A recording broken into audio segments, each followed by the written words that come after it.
like, oh, I get it all. I'm so lucky and grateful to have that and to be able to receive that on a constant basis. There's something else, and talk about that human connection that in the spirit of Dad, your improv intro today of solving the big problems and changing the world. There's a big problem that's coming to mind when we're talking about this, the human connection, and I think COVID exacerbated this a lot. But the loneliness aspect, I think there's a lot of different problems you can point to in the country.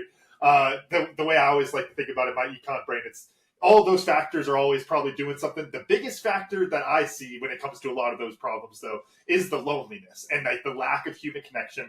Again, exacerbated by COVID, exacerbated by technology. There's so many different things pushing it, but at its core, it's a very human problem. And I want to throw that. I know I'm leaving this open ended, so sorry, Laura, but I want to throw that over to you. Of what are your thoughts on trying to cure a little bit of that loneliness? Yes. I always say when I get excited about something, yes, with an exclamation point. Okay. And we're about to publish Holistic Mental Health Volume 2. This was a series that we started last year. And so I will give my gal, Laura Mazzata, a little shout out because she is leading the therapists and practitioners who are authoring that expert collaboration, Holistic Mental Health. And this came up the other day, the topic of loneliness. And there is such a pile on of extras right now. People had their level of loneliness that they had before COVID.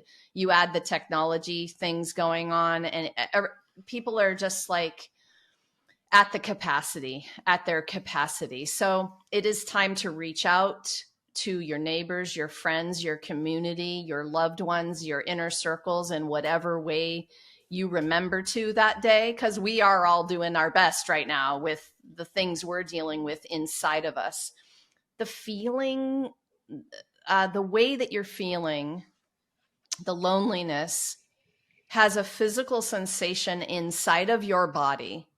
So what I loved to educate on from PT days till now is body awareness. If we can learn the language of our loneliness in terms of the physical sensation it brings up in our body, we have a very powerful awareness practice that can change our life. So I'm going to say to you about loneliness. Wow, when I feel it, I have a tightness in my chest. My posture shrivels a little. It's physical. So when I'm sitting around and doing my journaling and feeling my stuff, if I could just connect with that instead of calling it loneliness, instead of labeling, every one of those things has a sensation. So if I get to connect with that and breathe with it, and oh my gosh, I could talk about 100 powerful modalities we could use, right? That's what these books are about, by the way. And these experts are teaching what we can do about that feeling, because we don't want people to go toward hopelessness or helplessness or worse, depression or whatever the things are, right? No one out there is alone. No one. There is a community around you that's ready to help. So sometimes the courage is about the reach out. And we think our thing is so horrible that no one's going to understand, or that there'll be nobody to talk to, or nobody even wants to help. All of that's your own self-sabotaging stuff that's getting in the way of having the courage to reach out to someone when you need to share what's going on inside. This one we could talk about all day long. It's so important for people to understand who their community is. Community could be one other person. So let's not put rules on what that is. And it can be online or not, right? So I want to give people like all the possibilities here, because this is such an important topic. There's one piece there that I want to follow up on, which is you mentioned of like the word of the loneliness. I think there's a really interesting thing that goes on there. What comes to mind was myself going through my battles of depression after I injured my back and those kind of things. that it's nice to label it, because instead of becoming this big thing that you don't understand, now it's this big thing that I do understand. It has a label. It is depression. The problem with that then is it's like, oh, well, now I am depressed.